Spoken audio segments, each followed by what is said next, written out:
Amartya Sen, Development as Freedom.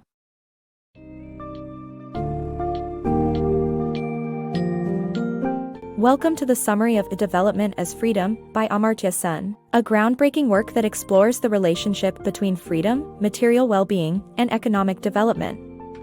In this book, Sen challenges traditional economic theories and argues that evaluating economic development through a person's capability set is the key to measuring their well-being and ultimately, development. Shifting economic thinking from purely quantitative measurements, like income, Sen emphasizes the importance of considering individual freedoms and various social and environmental factors in assessing a person's overall quality of life.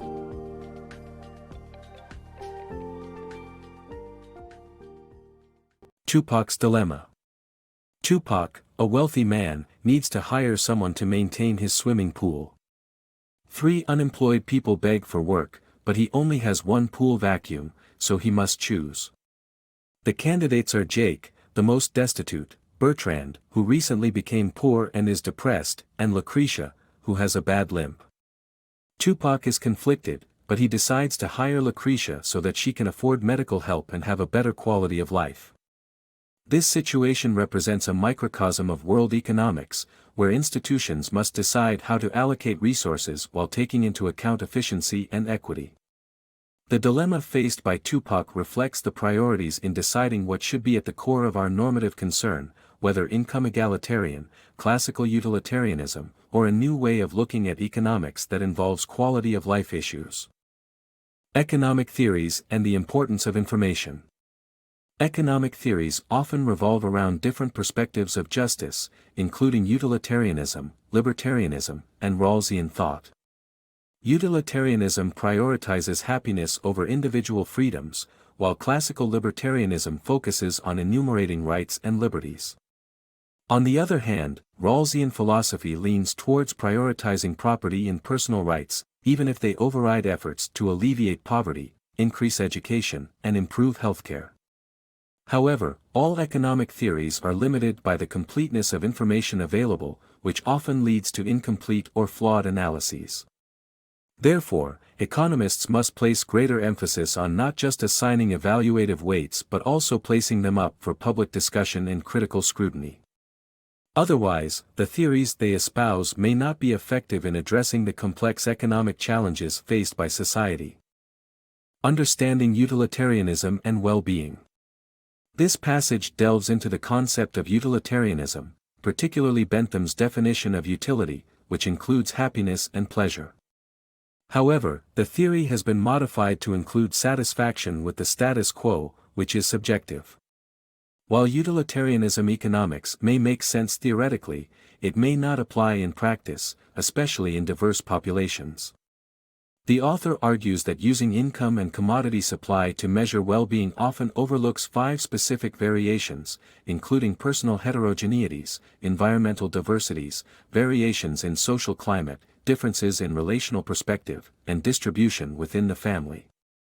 The passage highlights that judgments of justice should not be complete and that opulence should not be the only measure of well-being. Instead, enhancing an individual's desired goals, including primary goods like rights, liberties, opportunities, income, wealth, and social basis of self-respect, should be put into consideration when evaluating well-being, freedom, and capability. Evaluating economic processes. Economic processes cannot be evaluated based on just utilities or primary goods.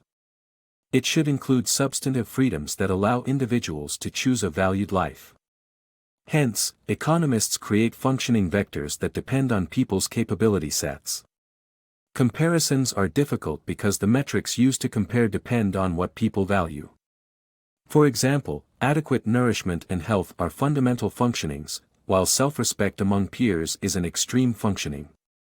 Therefore, evaluating economic processes requires considering people's capability sets and understanding how they determine individuals' functioning vectors. 3 paths to a capabilities-based public policy.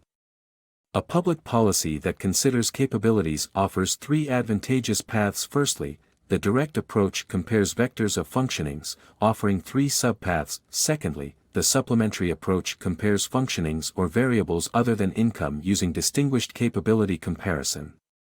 Lastly, the indirect approach adjusts familiar subjects, such as income, to incorporate other variables such as education. Poverty goes beyond income. Poverty cannot be solely measured by income levels since it is more about capability deprivation. Lack of education, health, and pride lead to genuine impoverishment despite having a low income, which is merely an instrumentality. Variables beyond commodity holdings such as morbidity, mortality, rights, liberty, and education should also be considered. The relationship between income and capability varies from community to community and culture to culture, and is influenced by age, gender, social role, disability, and income distribution within a family.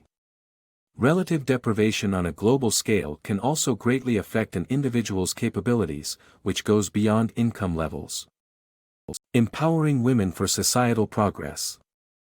Malthus predicted doom due to unchecked population growth. However, linking economic and social development can help prevent this. Empowering young women to make informed childbirth decisions equipped with decisional autonomy is key in this regard. Developing every citizen's educational, economic, cultural, and social capabilities leads to a decrease in population growth at a rate that matches development.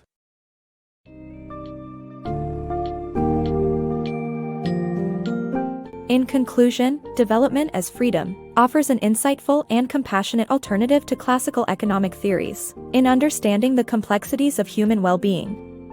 Amartya Sen advocates for a focus on individuals' capabilities instead of just income, goods, and services when measuring their overall quality of life. With his analysis of utilitarianism, libertarianism, and Rawls' theories of justice, he highlights the limitations of conventional thinking and the significance of factors like personal heterogeneities, environmental diversities, and social climate in the lives of individuals. Sen's work ultimately urges us to rethink the information basis for economic decisions, to foster a more just and equitable society, shifting our focus from traditional measurements to the development of substantive freedoms and personal capabilities.